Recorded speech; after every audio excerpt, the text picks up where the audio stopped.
Hi, I'm here to rank the live action adaptations of the Frozen characters in Frozen, the hit Broadway musical.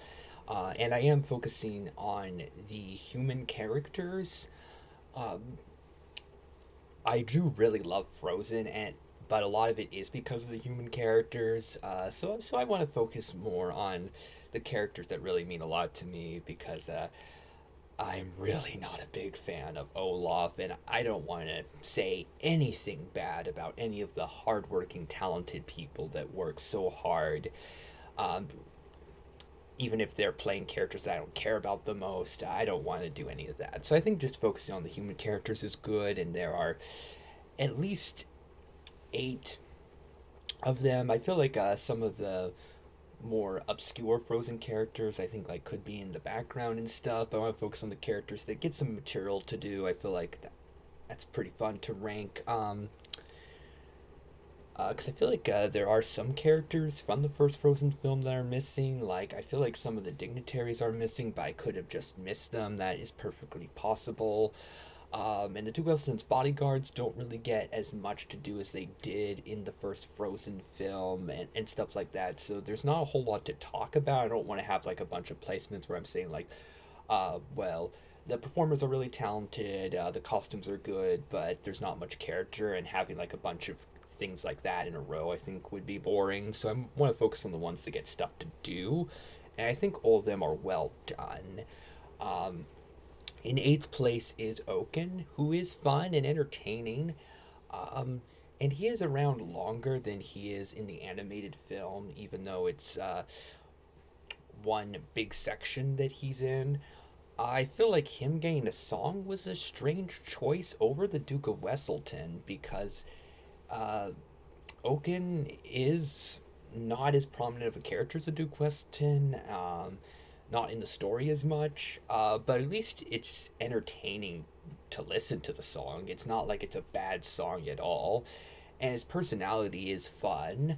I felt like there was a little bit more adult humor when it comes to Oaken, which felt a bit awkward. Not that the jokes themselves are bad, it just seemed kind of out of place for Frozen, but at least he's fun to watch. So even if there are some things that I question, at least Oaken's still a good, fun, comedic character. In seventh place is the mother, who does feel more prominent in the musical than in the animated film. In the animated film, I think she only spoke once. It really felt like her personality was more on display in the musical, and she felt much more proactive. So I appreciate that. So I actually think that she's better in the hit Broadway musical than she is in the animated film. In sixth place is the father. I feel like in the animated film, he's a really interesting character who is sympathetic but not making the best decisions, and I feel like the somewhat amount of moral ambiguity that the character has is on display while he's still a likable character, and I still feel sad about what happens to both him and the mother. So I think that he was really well done.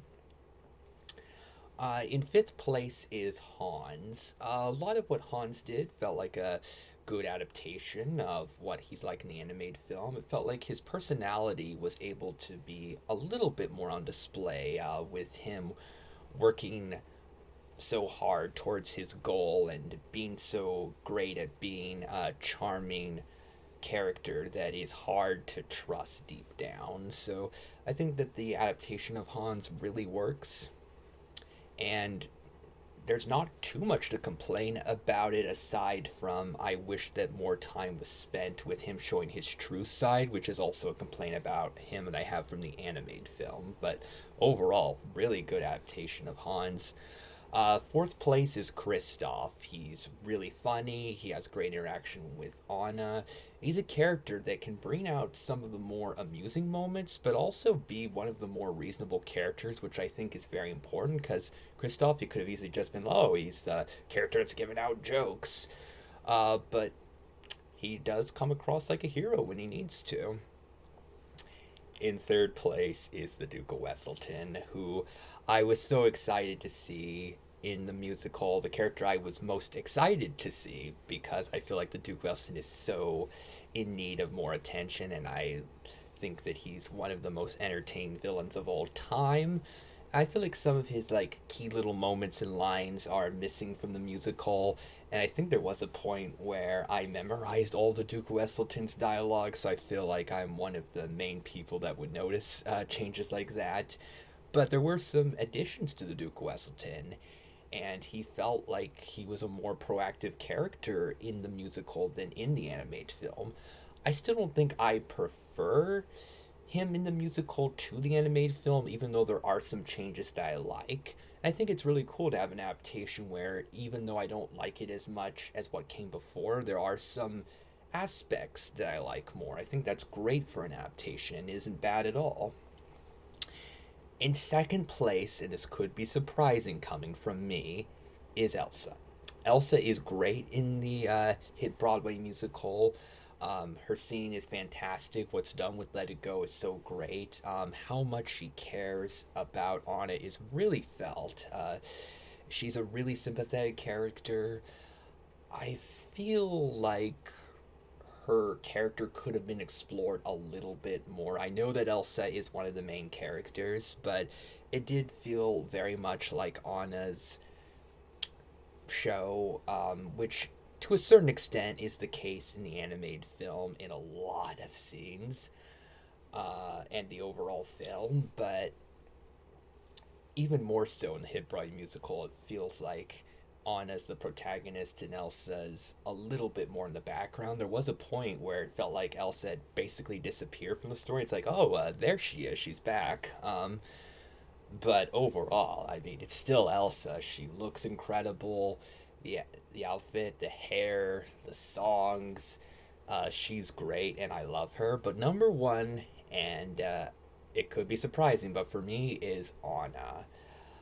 The actress playing Anna in the hit Broadway musical is incredible. Uh, I mean, I don't know for sure anything like that, but it seemed like she was having the greatest time and one of the most fun experiences that a performer had had in something that I had seen in a long time. Anna is hilarious throughout it. Arguably even funnier than she is in the first Frozen film. And that's coming from somebody that's seen Frozen, I think, more times than any film. At the very least, I have seen it dozens of times. I think I've seen it hundreds of times. Um, Anna just felt like she was so happy. I mean, of course, she's sad in the scenes where she needs to be, but when she is passionate about something, it just felt like that passion was so much on display. It was so delightful to see. It was hard not to be in a good mood seeing whenever Anna's in a good mood. I felt like she was wittier, snarkier, and more entertaining than she's ever been in anything I've ever seen her in.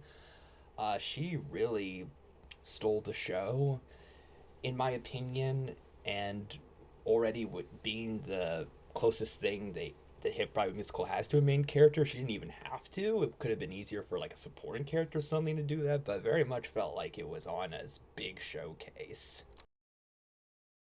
Laura Dux is incredibly good as Anna. Best adaptation of Anna that I've ever seen.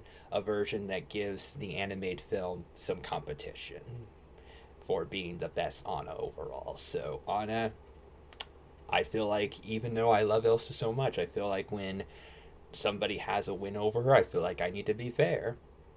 Anna won.